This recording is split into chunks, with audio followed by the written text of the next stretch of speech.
Hello,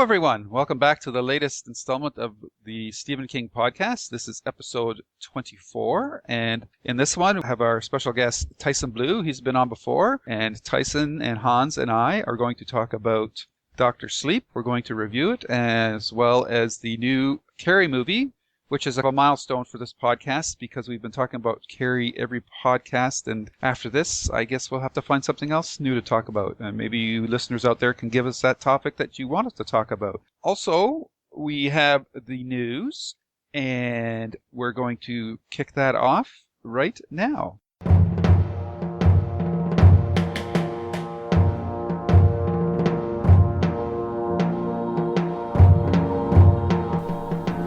Welcome, welcome. Do not fear the door that lies before you. We will protect you. We are your guides, Hans and Lou, and we will give you the latest in Stephen King news. But before we do so, you must prove yourself worthy. You must open the door and join us in the Deathroom.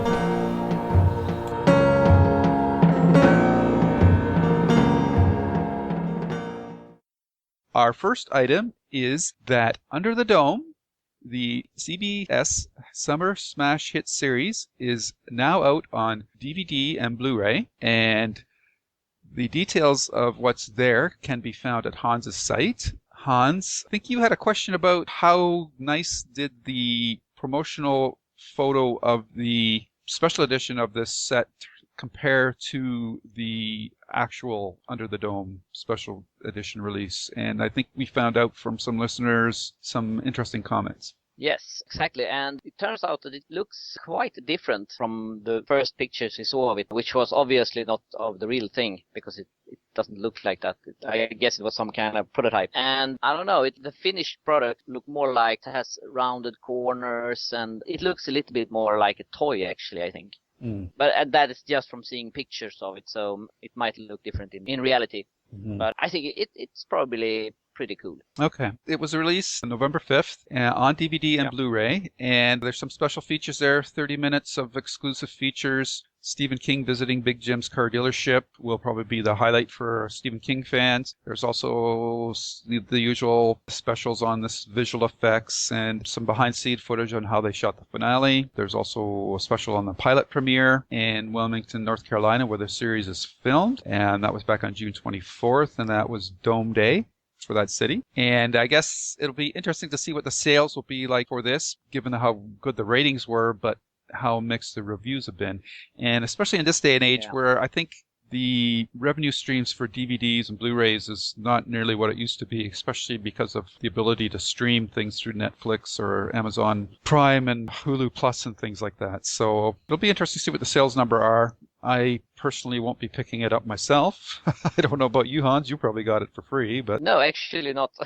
Oh, okay. And I don't plan on picking it up either. I would be somewhat interested in a special limited edition because it might look cool between the other cool DVDs, but not for the content of it. No, sorry.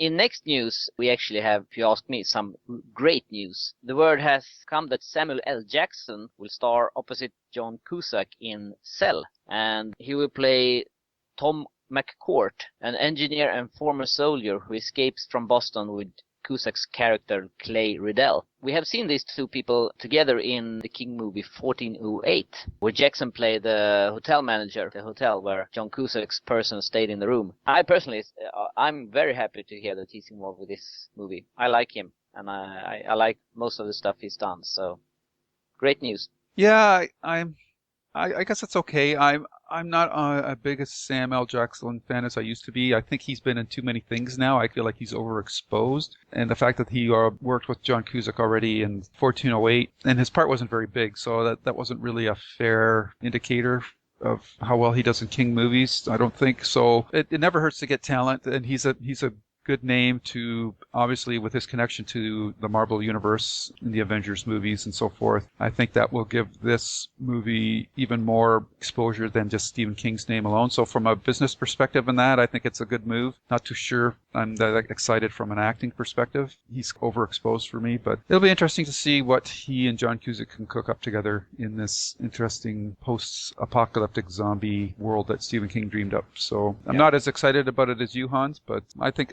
it's a good move for the movie. So hopefully that will pay off, and I'll be wrong about my current thoughts on Samuel L. Jackson. Still the man, Sam. Hopefully. You're still the man. But I think you need to step back a little bit. Of course, I shouldn't say that because all the other older actors are in everything too now, like Morgan Freeman and Robert De Niro, and these guys all just seem to be almost in every other movie that's come out in the theaters lately. But that's good for them. Those old guys are getting work. That gives me hope. Alrighty, so next up, this has probably got more of a regional American item of interest to it than for you and me, Hans. I'm not a baseball fan by any stretch of the imagination, and I don't think you are you? We don't even have baseball here. Yeah. So, no. No. So, no. But, of course, the Boston Red Sox won the World Series again. So they've beaten the curse twice now. And if you look at Hans' site, you'll see there's a link for a Stephen King article that talks about the World Series and the 3 home games that the Boston fans had there. This obviously means a lot to him and to the people of that area. So if you're a baseball fan, King will have a nice little article for you to read about the recent baseball playoffs. So enjoy. Yeah, and last news this time, and actually this might be what you and I need, Lou, now that the remake of Carrie is done. Mm-hmm. We'll be talking about this one later, and we need a new remake to mention in every upcoming podcast. Yeah. And this may be it. Pet Sematary is being remade. There's been talk about this one for I don't know how many years, but now it seems like 28 weeks later, director John Carlos Fresnadillo is ready to kick this movie off. And Lorenzo Di Beneventura, excuse me if I'm not pronouncing the names Pretty correctly, close. he will be producing the remake with Steven Schneider, Matt Greenberg, and David Kajanic. Kajniak. Yeah, what I meant to say. Absolutely. I heard you. Was writing the script. Was writing. Yeah. Yeah, my pronunciation is probably just as wrong as yours, so don't worry about it. Yeah. Yeah, you can always read the names on the site. Yeah, and there's a link on Hans' site to the Variety article where that post is based on. Well, what are your thoughts on this? Pet Sematary, does it deserve need a remake? No, I think it would stink. All right, no cutting I'm corners sorry, with that but opinion.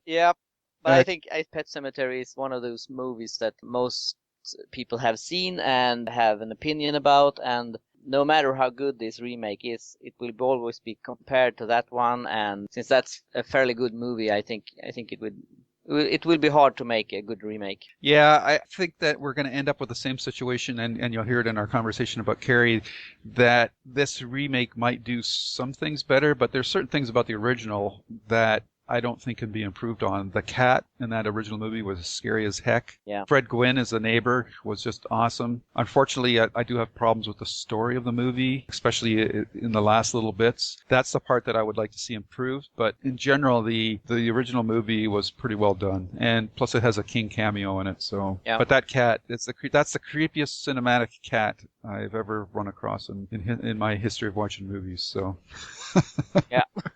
So I agree with you.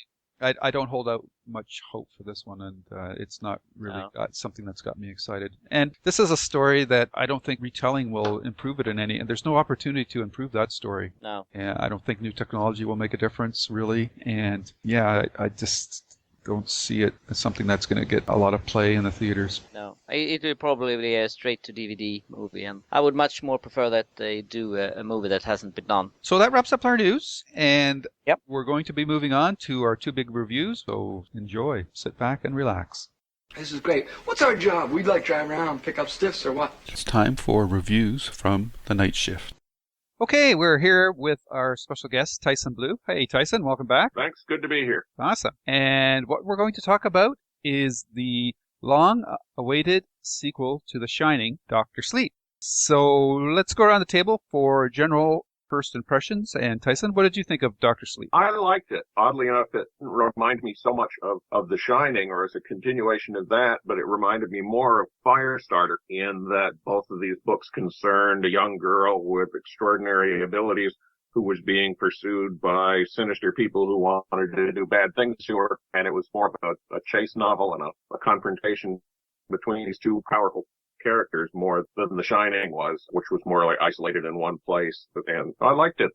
They introduced a surprising new character who I wouldn't mind seeing again. It wasn't what I expected, which is always nice. What did you expect?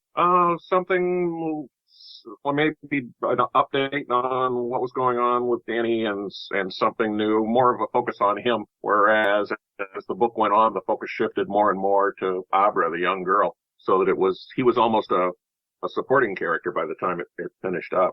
And I also thought it was unusual, running the risk of getting the spoiler people mad at me, that had a completely happy ending for a change. Maybe I'm mellowing in my old age, but it was nice to see everybody come out intact. Yeah, we're going to talk about that a bit later on. How about you, Hans? What did you think of the book? Yeah, I liked it, and I really didn't know what to expect before I read it. I think I got most of what I expected. First, get an update of Danny and what's happened to him during the 35 years since The Shining. And I like that he started with a recap of The Shining, even if it was very briefly, and what happened up until now, and then moved on from there. And I think you could read this book without having read The Shining. I think that's a good thing. And then if you have read The Shining, you have this extra knowledge of the past of this character. So I think it shows King's talent that he can write a book that is a sequel but can also be read without having read the first book. So I think that's the strength of the book as well. And I like the characters a lot, all of them, even the evil ones. Mm-hmm. Yeah, I'm pretty well in line with what you guys have said. I really didn't know what to expect with this book and what happened, and it surprised me to a certain degree. And it also, as you mentioned, Tyson, it was, for King, it was a very happy book in general, because, and I don't know if we can talk about that a bit later when we get into a more detailed discussion, but I wonder if is that a sign of King is getting older and more sentimental? We'll have to discuss that a bit further. I agree with you, Hans. I think my favorite part of the book actually was that bridging segment from The Shining into Dr. Sleep, which was that what happened to Danny between the two time periods as he got away from the Overlook Hotel and the aftermath of that. And this book really, again, showcases King's strengths in creating likable characters. As you said, Hans, even the bad characters were likable. I'm going to drop a bookmark here, too. I want to get further thoughts what everybody thought of Abra.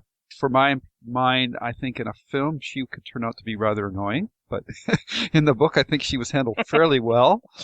But she could be like another Joe on Under the Dome for you, Hans. I'm not sure. Yeah, it just shows King's storytelling power. I mean, Rose the Hat is a great character, and I could have spent the whole book just with her. So overall, and the surprise that Danny had a half sister was interesting. And as you said, Tyson, it was a fairly happy ending kind of book. So let's run through a little more detailed discussions, and let's start with Danny Torrance. What did we think of him as an adult? I like the fact that King took a character that when we first met him was a boy with troubles, and you liked him, and then when we meet him again here as an adult, he isn't really a nice person. He's drinking, and he really doesn't care about other people, as with this woman that he steals money from and everything. And then again he turns and become this likable person. So I like his arc through The Shining and then going down and then up again. So I like that about him. I think, in a way, the arc of the story is Danny redeeming himself after stealing this woman that he's been and almost totally abandoning this little kid that she has. But somehow by getting involved in Abra's situation and trying to save her from Rose the Hat and the rest of the True Knot, maybe he's able to put that behind him and evolve a little bit. And it's nice to see him start out, as Hans said, as a little boy with problems, and then when we see him again, he's a grown-up, still with problems, but just different kind. Going back to what Lou said a moment ago about Abra being an annoying character in a movie, and I was thinking timing of the book coming out was unfortunate. because if it had come out about 4 or 5 years ago, that part would have been perfect for Saoirse Ronan back when she was 15 or 16, but she's 19 or 20 now, so she's too old. But Yeah. I'm sure they'll make one sooner or later, so it'll be interesting to see what they do with it. Yeah, Mhm. I think this can be a hard book to make a good movie of. Yeah. It will require a lot of special effects and good imagination. Mm-hmm. I really like the fact that King, and I think we all go through life with this, is we see things in our parents that we don't like, and we say to ourselves, I'll never be like that, or I'll never do that. And we find out that Dan is repeating a lot of the same mistakes that his father had, especially with the Mhm. alcoholism and abusing himself and destroying relationships. And that even starts when he's younger, and I guess it's realistic, but it really bothered me that he had let his relationship with Dick Halloran, the cook from The Shining, go away to the point where he didn't even realize that Dick had already passed away for like a decade or so, which I found Mhm. very true to, as we get busy with things, people come and go in our lives, and you can go through something really emotional and traumatic, and as time goes by, you drift apart and you totally lose touch with that person. And that was a bittersweet aspect of the book that I really enjoyed. Dan's search for redemption. And a lot of time people carry guilt about something that they do. And I think in his rewrite of the book that King mentioned that Owen King, his son, had told him that you need something that drives Dan through the book that he's so ashamed of that eventually it drives him to get over his alcoholism. And Tyson, you referenced the whole fact about he picked up that girl from the bar and the next morning realized he had blown all his money on coke or whatever, and that there was that little kid there, and he took the coke and left, and he felt terrible about that. And Mhm. by the time we get to the point in the book where he is able to recount that episode to everybody else in the group, it's not a big deal to anybody else except him, which Yeah. I thought was fantastic, because I think that's true for a lot of us, that we carry guilt about some things that we turn into mountains when most people look at them and just they're molehills. So I really thought that he did a great job with Danny in this book. I should call him Dan. Right. But And I agree with that, 'cause actually when I read it after all the buildup of this terrible thing that he'd done, and then he recounted it. That's it. This Yeah. is your rock bottom. yeah. So people can feel guilty about things and turn them into really big crosses to bear. So let's turn to the second most important character in the book, is Rose the Hat. And in general, I guess the people of the True Knot. What did we think of these people? I like them, and it feels wrong to say that you like them because they were evil, but I think King managed to portray them as they were evil people, but they had no choice. They had to do what they did to survive. And I think you feel that even though they are evil, they do it because they have to do it to survive. And you feel for them even though they are evil. And that I think is a strength with these characters. Do you agree? Yes, I do. That was something I felt was why it's a very fine line that you have to walk to try and do that.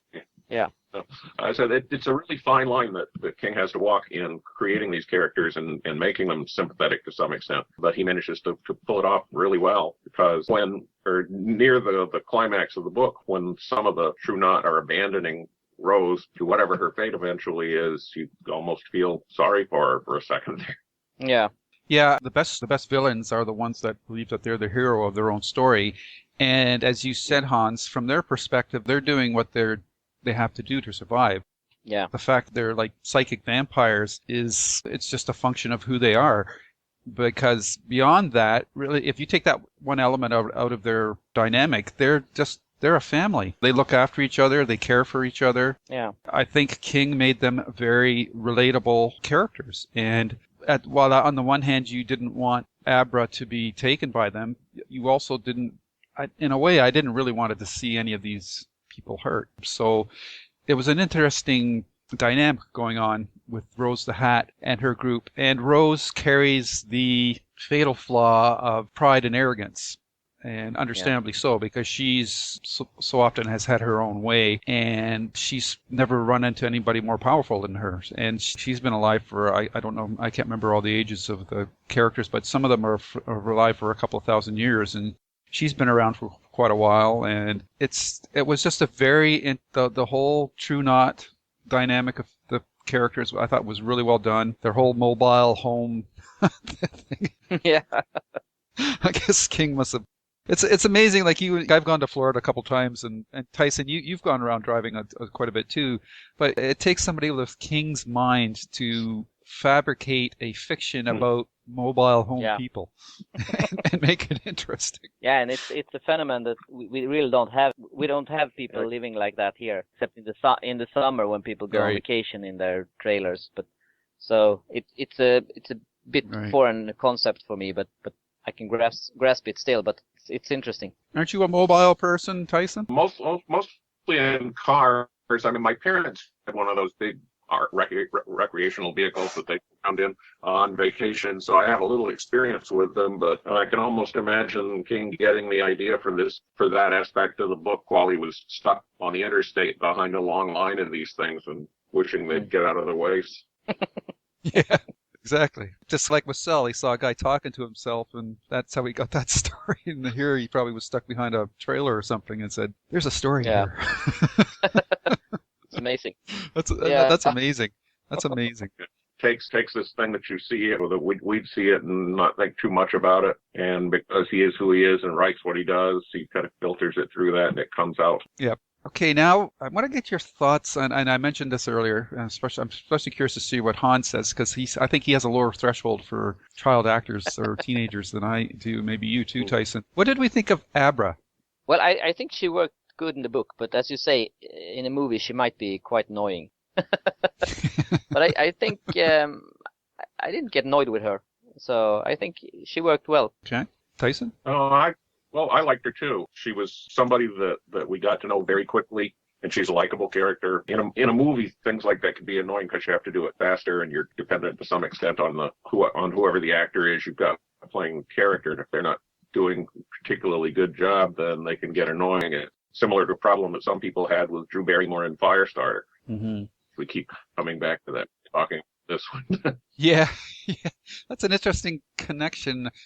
And considering that people have always kidded King about putting Danny and Charlie together, maybe this was kind of his way of doing that without making that true pairing. But yeah, Abra was interesting for me. I don't know if Abra is short for abracadabra, but I always kept on, every time I saw her name, I kept... Well, that was her email name, remember? Was it? Oh, okay. Yeah, it's been a while since I've read the book, so I can't remember that. I'm wondering, did you think that part of no book is perfect, and if I have some issues with the books, and we might as well start talking a little about that. And these are minor, so because I really love the book overall, but I'm wondering, did you guys think that Abra was too powerful? Well, it wasn't something I thought extra about when I read the book, so I don't think I thought that when I read the book. Oh, interesting. One thing that annoyed me with her that I remembered just now is that when she was supposed to be at the neighbors to be safe while they were taking care of the true nuts, and she wanted her privacy and still returned back to her own home to be all alone. I mean, it's like in a horror movie when you say, "Oh, don't go down the cellar," and stuff like that. So yeah. I think that was a bit strange choice for her, because you know how powerful these people are, and that they really want to kill her in a most painful way she can imagine. And still she decides to go home to be alone. I felt like a strange, because she wasn't making those bad decisions otherwise. So that felt like a decision maybe she shouldn't have done. Okay. Tyson? Well, I noticed that too, but kids make bad decisions, and but to answer your question, she didn't really seem too powerful. Without that, it was the MacGuffin, as Alfred Hitchcock used to call it, that drives the whole book. If she wasn't, then the True Knot wouldn't be after her to the extent that they were, and the whole second half of the book or more would have been considerably different. One thing about the book that annoyed some of my writer friends was when she was a kid, and her parents are telling about what happened when she was younger, and he talks about The Simpsons being on every channel. For some reason, that really bothered him. It was tantamount to King jumping the shark almost with this novel. Why? I'm not getting that connection. They were really annoyed with that. I don't really know why. I just thought it was kind of quirky. Yeah, I'm not getting what would cause that to be an issue. Because he's making a pop culture reference? Is that why? I don't know how you do that telekinetically, but it's enough, maybe. Oh. Maybe it was in the back of his mind because of all those Under the Dome comments, all the accusations that he stole the plot for the novel from Simpsons episode or Simpsons movie. Okay. Yeah. Okay. So it's not just that it's the Simpsons. They just didn't by the fact that every channel would be locked to the same program.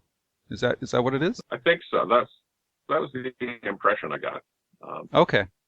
I thought maybe they didn't like The Simpsons or something. Well, that may well be. I don't know. Yeah. Okay. Well, I mean, it's mind over matter. You can do whatever you want, as far as I'm concerned.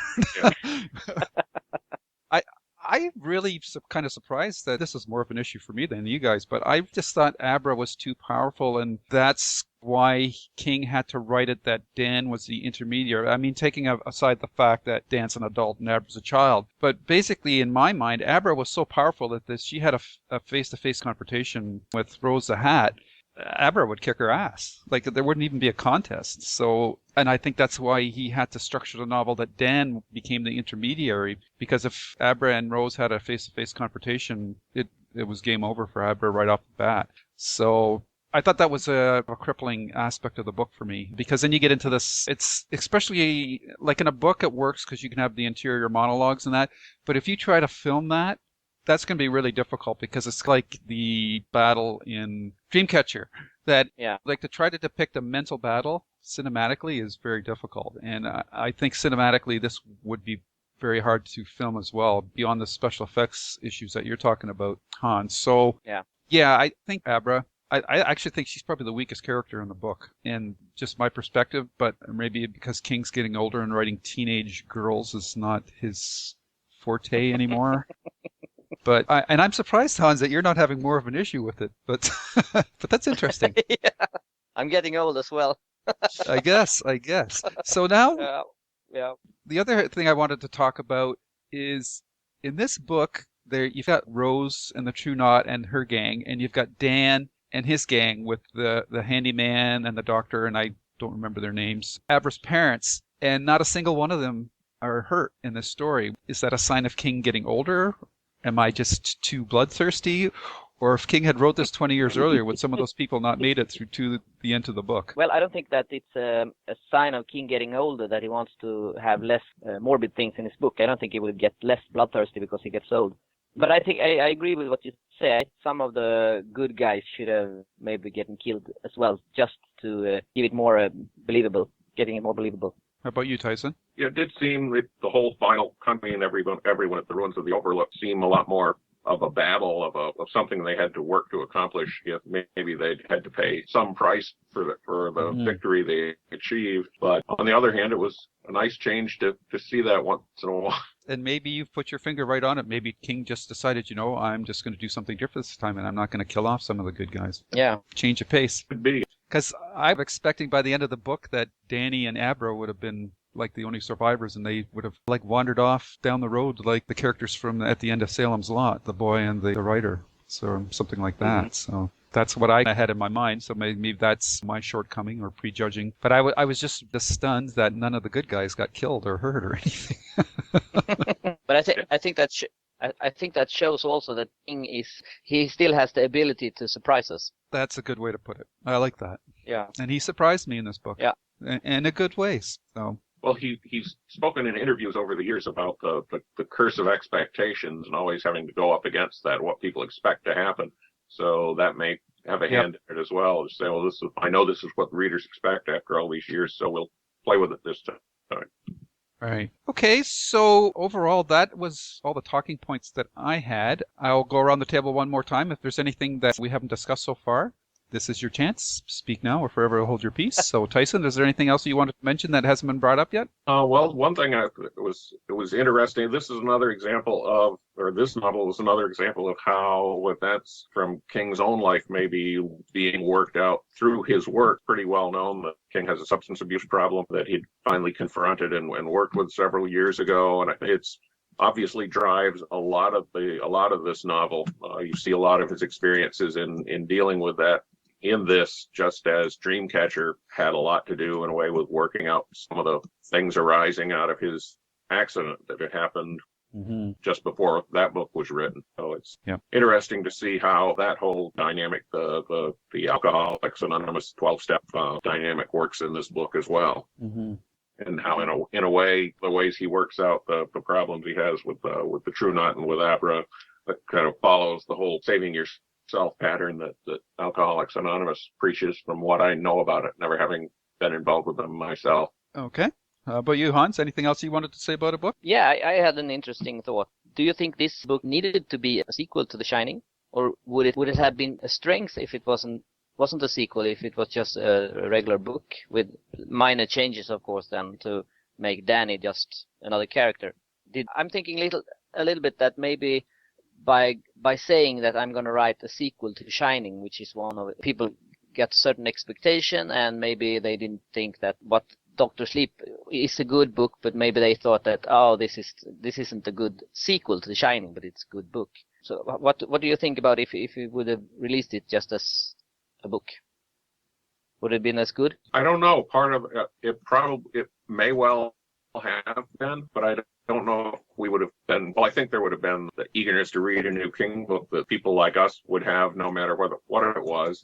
But certainly the fact that it was a sequel to The Shining, a book that's pretty universally among the top 2 or 3 of his novels with most people, I think that heightened the anticipation for it. Whether it would have been as good, I don't know, because this way we come into the novel with preconceived, we already know who Danny is because we've spent time with him and we already care about what happens to him. And with a newer book, we would have had to spend some time getting to know whoever the protagonist turned out to be and deciding how we felt about him. Whereas this time it was kind of jumpstart, and that started. And I think that maybe made this book take off faster because it did move very fast.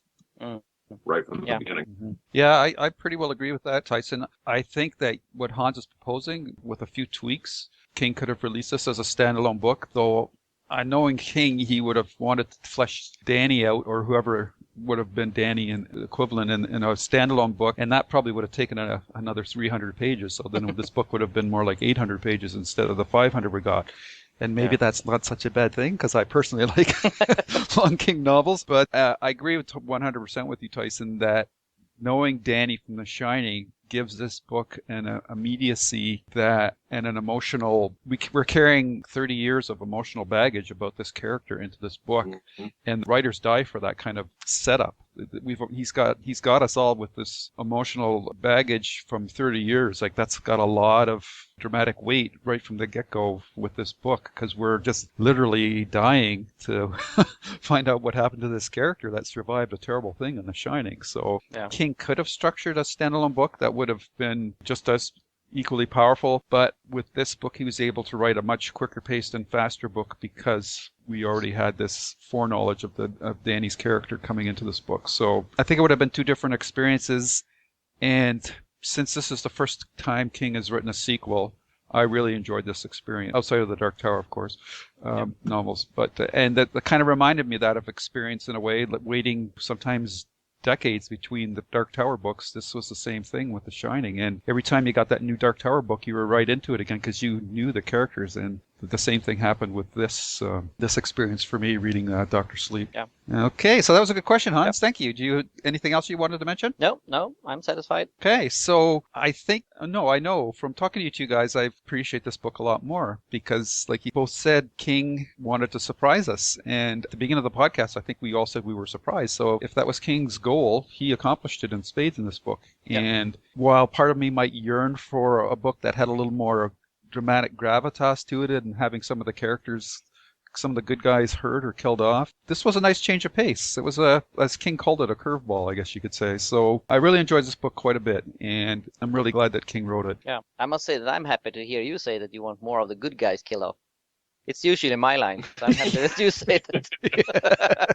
So you're rubbing off on me, Hans. Yep. But I just think if the harder the struggle is to get the victory, I think you appreciate the victory a little bit more. And if I had one major criticism of this book, and it kind of parallels the Dark Tower climax, is the dispensation of the bad guys seemed a little too easy. So, but that's a King trademark that we've seen in other books as well. Yeah. So I have one more question for you guys, and then we'll wrap it up. Given the way this book ended, a sequel would be quite possible. And would you guys be interested in such a book? Well, I have to say no to that. Okay. I like the characters, but I think, well, knowing King and knowing that he's a good writer and good storyteller, I'm sure he could find another story about Abra and Danny. But I think it will have to be way down in the future. I think it would be too much to do it now, and I think it would be hard to do it in a good way now. It's right for a follow-up as well, but like Hans, I don't think it should happen right away. I'd be interested in seeing what happens to these characters.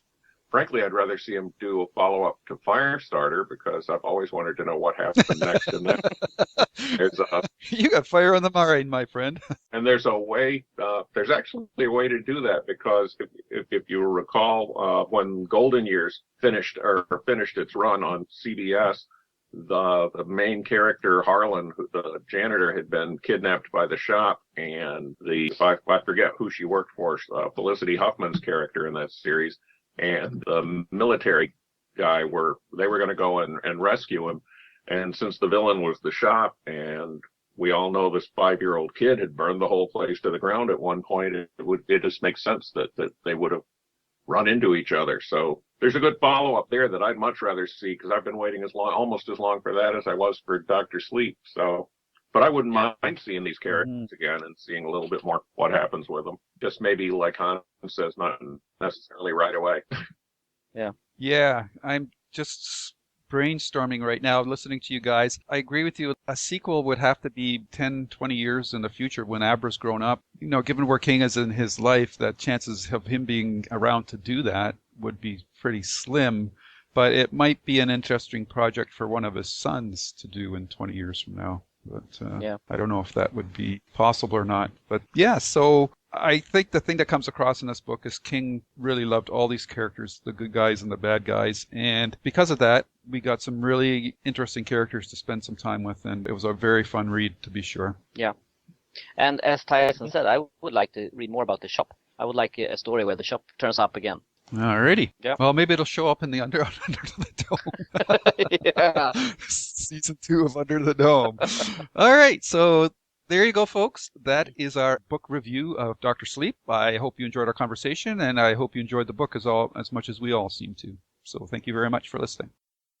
Okay. It's finally time to talk about a movie that I think we have covered it by some means in almost every podcast we have done so far. So I'm not sure how we're going to solve this problem in the next podcast. But I'm, of course, talking about the remake of Carrie. It's been in the making for a while, and now it's premiered, and we have all seen it. And, well, we're going to talk about it and what we think about it. And my first thought was that it really was a remake of the original. It followed the original pretty much from start to finish, I think. But I'm going to let you start with what you think, and I'm going to fill in what I thought about it later. Tyson, you want to start? From the early casting announcements, I was looking forward to this. I'm not one of the people who just take umbrage at the fact that they would even dare to try to remake this movie. I think a remade version was okay. It would bring it up to date. Bullying is still a problem, and the story itself is still a good story. So I didn't have a problem with them remaking it. All these people who on Hans's website comments there and other places I've seen, oh no, Sissy Spacek was perfect. Nobody else should do this. They should leave it alone. They're not really paying attention to the fact that Carrie might be the single most remade King novel ever, because there's the movie, the made-for-TV movie, a couple of musicals, and now this version. I agree with Hans that in its execution, and one of the things I didn't like about it was that it is almost exactly a remake. In fact, the screenwriter for the original film gets a script writing credit in this movie, and I don't know if it's because they tweaked his original script and updated it, or whether he actually did have a hand in the writing of a new script based perhaps on the original. But there are some places where the dialogue is line for line from the original movie. But then on the other hand, we can talk about this in a little bit, there were some things that I thought they did better this time around. For my quick thoughts on this, I agree with what you said, Tyson, off the top, that I have no problems with remakes. If it's a story that has a universal theme, like it can always be remade, especially if the previous one has been a generation or so ago. So like anything 20 years and older, I think is ripe for remake. But if you're going to remake a classic, then I think you're asking for trouble. I mean, the original Carrie is well regarded. I don't think it's a classic. It's a very strong movie. I think bullying is a bigger issue today than it was when King's original book and the original movie came out. So this was ripe for a remake, and especially given today's advances in technology, and they would be able to do a much more, what I was hoping for, interesting depiction of Carrie's powers. And that's one of the issues I have with the movie that we can get into in a more of a discussion. But overall, I thought the movie was strong. I thought aspects of it were done better than the original, and I think there's aspects of the original that were done better than this one. So in my mind, ideally, if you put these two movies together, I think you would have the perfect Carrie movie. Yeah, I must say that I am mostly disappointed with this remake. And I think the good things that I find with this movie is, number one is that, and I know we have talked about a great deal, that Chloe Moretz might be pretty to be good, but I think that didn't happen. I think they made her believable. So that I think is a good thing. Yep. And I think Julianne Moore was really great as her mother. Yep. But I must say that those two things are probably the only things I think is really good with this movie. Okay. I agree with you that, and I was expecting, and I was quite happy with how Moore and Moretz played their parts in this movie. I think that they stand toe-to-toe, and I think actually Moore is better than Piper Laurie as Margaret White in this movie. I think Piper Laurie quite admittedly said that she thought it was a comedy, and she played it over the top, whereas Julianne Moore had a more grounded and yet scarier approach to playing the mother of Carrie. And Chloe Moretz, I thought in those scenes where she went toe-to-toe with Julianne Moore, I thought she stood her ground quite fine, and those were my favorite parts of the movie. I thought the mother and daughter scenes were the best parts of the movie. And as for the rest of the cast, I like that this movie made the casting choices they did in the ages of the characters, because these characters were much more believable as teenagers than the original. Yeah. And I thought that the lady that played the coach, I thought she was pretty good. Judy Greer, I believe, Miss Desjardins. I thought she was good. I also thought that Ansel Elgort, who played Tommy Ross, I thought he did a great job as well. I thought he was a very likable and believable character in his relationship with Sue Snell and with Carrie. And I thought the principal, he was obviously for comic relief. I thought he was kind of funny how he's trying to handle Carrie's, having her first period in the shower and all that stuff. So I thought that was funny. Some of the other characters, I thought Alex Russell as Billy Nolan didn't make near the impression that John Travolta did. And admittedly, John Travolta was an unknown at the time, and so his stature in that movie, I think, rose as time passed. But I don't know this actor, and I didn't think that his tough character of Billy Nolan stood out in the movie at all. And I didn't think the rest of the cast, the high school kids, really did either. And I wish they would have explored that a bit more. But in general, I thought it was a more realistic approach to it. And I think that was the strength of this movie, is that these characters seemed fairly believable ensemble in depicting a high school environment, whereas in the first one I thought that those scenes were probably the weaker aspects of the movie. I agree that the castings are so that we had characters played by actors who were closer to their actual ages was one of the strong points of this. As good as Sissy Spacek's performance was, she was almost twice as old as the character she was playing was supposed to be at the time she made the movie. And as time goes by, that becomes a lot more obvious as you watch it over and over again over the years. So I thought that was one of the things I liked about it. I liked the way they handled some of the effects. I liked the fact that after the events of the Black Prom itself, that they spent more time on Carrie's journey from the school back home again, closer to what was done in the novel. And then on the character of Miss Desjardins, I thought she was portrayed very well. I liked the fact that in this version, Carrie spared her, which didn't happen in the original movie, and she was the only person that was nice to her throughout all of this. And so that always struck me as incongruous. I know there was a scene where she was supposedly one of the people laughing at Carrie, and that always bothered me about the original movie. And maybe jumping ahead to talking about that part of it, I liked the fact they solved a problem I didn't even see in the original movie by having Carrie levitate to get out of the gym, because otherwise this character would have stepped soaking wet onto a floor covered with water and broken power lines and fried herself because she was telekinetic, not electricity proof. So I thought that they did kind of solve that. And I loved the special effect they did with her eyes when her powers were ramping up, having her irises pulsing. And then when everything was in full swing, they were just jet black and wide open. It was kind of an interesting touch that kind of visually told you what was going on with her powers. Yeah. One of the problems I had with this movie is that I felt that in the original at the prom, when she gets the pig blood over her, all the kids laugh at her and she gets frightened and she acts like more in panic because she's in a situation she doesn't really know how to handle. But I felt that in this new version, she likes her powers a little bit too much. And I felt that she, when she killed all the kids, they didn't laugh at her here. When she got all the blood over her, they were almost as scared as she was. And they were shocked and just stood there. And I mean, they really didn't do anything evil to her, those who stood in the crowd. And she still lashed out to them and killed them. And I felt like this time Carrie turned into an evil person. While in the original, she more like, she wasn't evil, but she acted out of panic and frustration and fear. Did you feel that as well? Or I agree with you I think that the original movie handled her use of powers in the prom in that way that you talked about her being more afraid and just striking out blindly. I agree with you. I think the original movie handled it better. In this version, it's interesting for me that, and I know, Hans, because we talked about this in previous podcasts, I was really looking forward to the prom sequence and what she did to the town, because I kept on saying, the technology there's so much more technology to work with to depict that.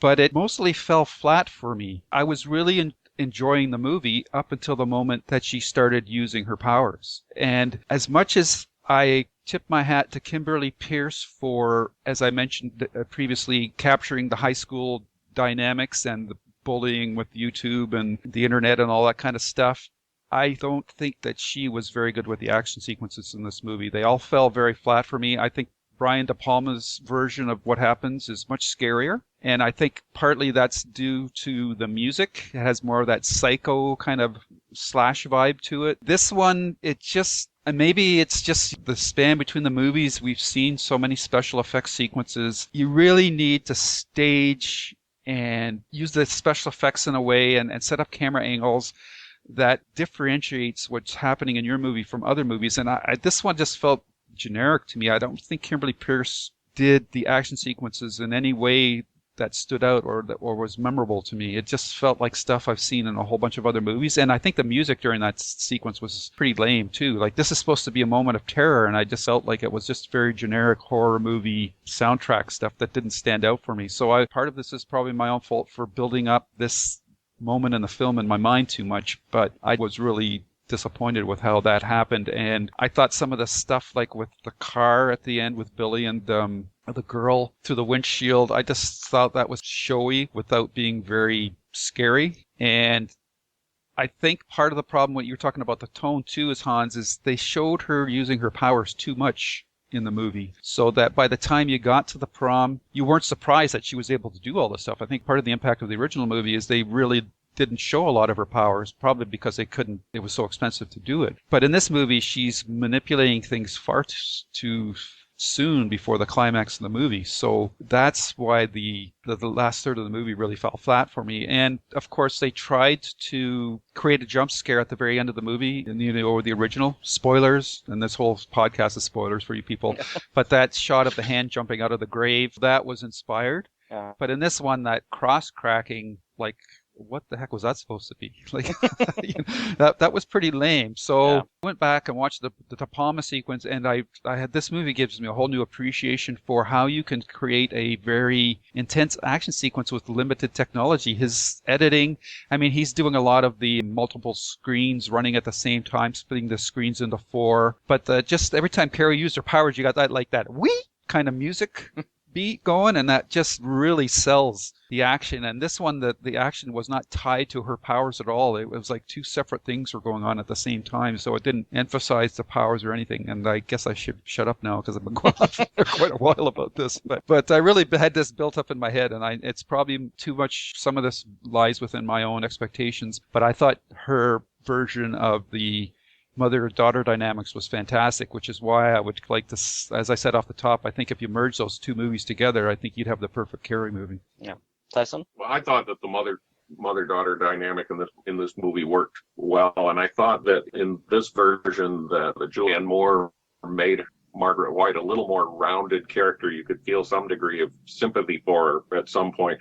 She wasn't quite as over the top as Piper Laurie was in the character, and I thought that kind of helped make the dynamic between mother and daughter work. And in that part of it, directing and in the script itself, I think there were some things that set that up and told you things about her without a word. Like the very beginning of the movie, you see Carrie being born. She's born at home. Her mother's there by herself, and actually, the impression I got was she didn't even know she was pregnant until this kid popped out, and all of that's done pretty much more by acting and cutting than anything else. Because the first thing you hear Margaret White screaming for help, like something's going on. And she doesn't know what it is. She thinks that demons are after her, and then she sees this baby coming out, and at first she wants to kill it, but then she doesn't, and then that comes back later in the concluding moments in the movie when she's telling her about it. And I thought that part worked really well. I thought Julianne Moore's performance was the better of the two between the original and the remake. Do you think that at the beginning when she wanted to kill Carrie when she was a child, do you think she could because Carrie used her powers, or did you take it as that she really loved her daughter even though she didn't know she was going to have her? I was actually thinking about that earlier today, and I don't have an answer yet. Other than, she says that she describes it as being weak later on in the film. So perhaps she looked at her and couldn't do it, and at least she wasn't alone in the world anymore. Yeah, I totally took it as her maternal instincts kicking in once Carrie smiled at her as a baby. I don't think there was any powers involved with that. I think that was just maternal instincts. Yeah. Another thing I reacted to in this movie and maybe that's just me, but I felt that this is more a movie made for teenage audience than the original, which was more a horror movie. Is that something you reacted to? No, I can't say. I mean, it's a coming of age story, so it's going to be.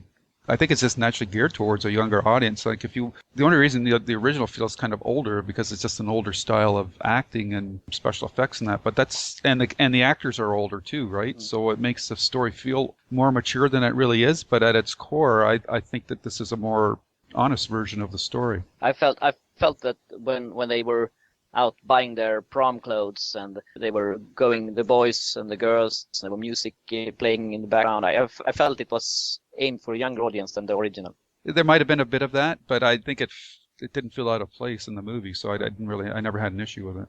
How about you, Tyson? I don't think so either. It's been a while since I've seen the scene in the original. That scene's where it struck me that it was very close to the script for the original movie, with the changes that they made to update in fashions and the kind of things that people would have been looking for. And I frankly don't remember what music they used in either version, but the original was made as a horror movie that's going to be put out there to whatever the audience for those pictures was back then, but it probably actually was young people because they were the ones that went to those movies back then. Yeah.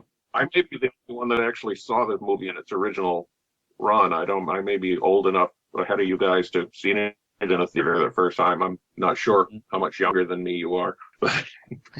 I think we're about the same age, Tyson. It had this premiere in 1976, right? Yeah. Yeah, so that made me 6 years, so I didn't see it in theaters by then.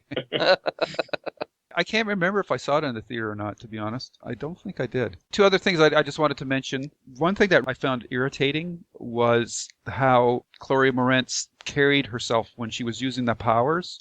Like she had her shoulders hunched up, and I don't know why, but I just found that very irritating. Yeah, I agree. I didn't like the direction they gave her for her body language when she was using her powers. She was so hunched, like her shoulders were up hunched up around her head and that. And I don't know why, but I just, compared to how Sissy Spacek did it, much for Sissy Spacek, where she basically just made her eyes seem really big and white, like kind of popping out from her head. I thought that was scarier than what Chloe Moretz was doing. I agree with you. Yeah, and the other thing I liked was it felt kind of a cheap way to end the story though, but it was cool that they did a callback to the book where when Carrie was a baby, all these rocks had fallen on her house. So to see that at the end of the movie was a nice touch. Yeah, I agree totally with you about the way she moved when she used her powers. And the definition of telekinesis is that you can move things with your mind. But here she was using her hands like she was shoving it in the right direction. And I had big problems with that. I really did not like that at all. It just looked silly, if you ask me. Yeah, and she just didn't seem very angry. Like either, I don't know how to do the direction during those scenes, from her acting, her body language to how the special effects shots were done. I just felt it very uninspired. Yeah. Again, that's probably just my expectations of what I was hoping was going to be a very scary and kick-ass sequence. That wasn't scary at all.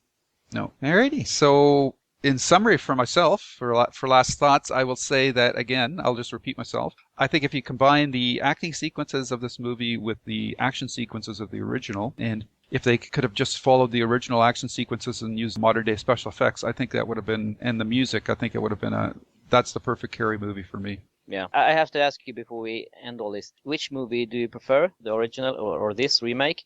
And should this remake have been done, or should they just have skipped it?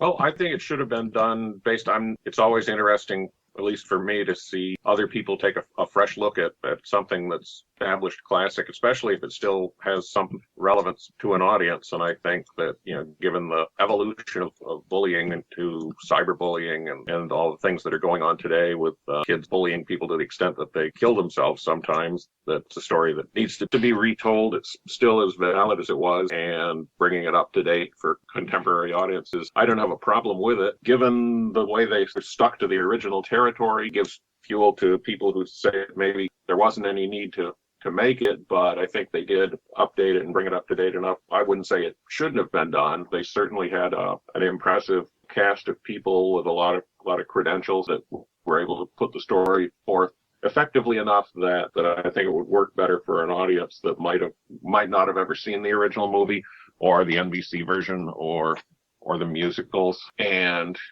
might have thought that the original was dated in terms of the clothes and the fact that the cast members were all a lot older than the characters they were playing and so forth. And while it's not perfect, I wouldn't say it shouldn't have been made. But you prefer the original? It's tough, eh? Well, actually, it would be interesting to do an amalgam of the two, with maybe even Patricia Clarkson's television version of her mother thrown in, because that was very underplayed, so that when she did something explosive, it was frightening and more convincing. Mm-hmm. But as far as if I had to pick one, I don't know. There's things I like about both of them. I have a copy of the original. I watch it from time to time, and I might prefer it given everything. But I'll have to see the new one a few more times, make up my mind completely. We'll get back to you on that in a later podcast. Yeah, we'll have to come back to this, because I'm in the same boat as you, Tyson. I find it difficult to choose between the two. I'm looking right now on IMDb that the original is got a 7.4 out of 10 rating, and the remake's got a 6.4 out of 10. So it's a toss-up. For the character stuff, I would take the new version, and then for the action sequences, I would take the original. So if I had to choose between the two of them, I guess in the end I would choose the remake. But I really do like the action sequences in the original are better. How about you, Hans? Which one would you pick? For me, it's pretty easy. I would pick the original. I knew you were going to say that. As I said, the things I liked, the things I liked with this one mainly was that they managed to make Chloe Moretz believable. Yep. And I like Julian more. And that is pretty much all that I really like about this movie. Other stuff were okay, but mostly I was disappointed in it, I must say. Okay. So that is our movie wrap-up for the 2013 remake of Carrie, and I hope you all enjoyed the discussion. And we want to say a big thank you to Tyson for coming on board and sharing his thoughts on this movie, as well as Dr. Sleep. Yep. Thank you. Always glad to join you folks. And that is everything for this time. I hope you enjoyed our talks with Tyson Blue about Dr. Sleep and Carrie as much as we did. I hope you will comment on this, especially about Carrie. I know there are people with thoughts that go totally head to head with what we said. And since we actually thought a bit different about this one, there will be someone out there who can complain on something. Not complain necessarily, but offer a different viewpoint. Yeah, that we want to hear that. These experiences are subjective. Just because The opinions that we put forth are by no way meant to be the gospel according to how to take this book and this movie. Send in your comics, written or oral. Let us know. Dr. Sleep, what'd you think? Was it a worthy sequel to The Shining? And Carrie, was it a superior remake to the original movie? So let us know. Yeah, and please use the audio widget. We have only had one comment through there so far, so... And join us for our next podcast, number 25. We will be reviewing episodes 6 to 10 of Haven. Send in thoughts, questions, and we will bring it up in the next podcast. But, as usual, until then, stay safe.